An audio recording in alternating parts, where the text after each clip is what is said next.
Israeli হামলায় রোববার ফিলিস্তিনের গাজার বিভিন্ন স্থানে অন্তত ৭২ জন নিহত হয়েছেন।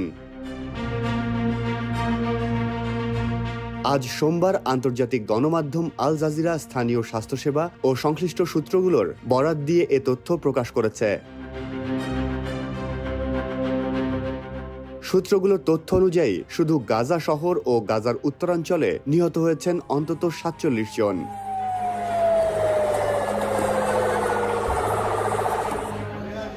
গাজাতে থাকা আল জাজিরার সংবাদকর্মী মোহাত আল কাহলৌত স্থানীয় আল আহলি হাসপাতালের পরিস্থিতিকে বিপর্যয়কর হিসেবে বলেছেন।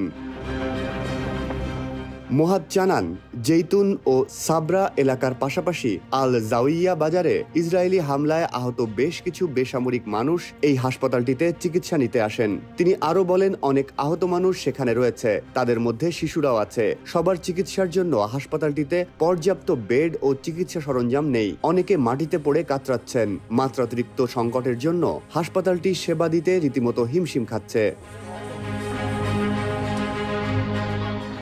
রোববারের নিহত ব্যক্তিদের মধ্যে অন্তত ৫ জন ফিলিস্তিনি রয়েছেন যারা খাদ্য সহায়তা নিতে গিয়েছিল।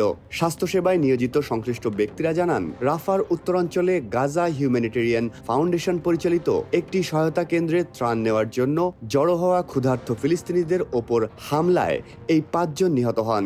গাজার স্বাস্থ্য মন্ত্রণালয়ের তথ্য অনুযায়ী ২০২৩ সালের ৭ অক্টোবর থেকে উপত্যকাটিতে ইসরায়েলি বাহিনীর নির্বিচার হামলায় ৫৬,০০০-এরও বেশি ফিলিস্তিনি নিহত হয়েছেন। তাদের মধ্যে বেশিরভাগই নারী ও শিশু।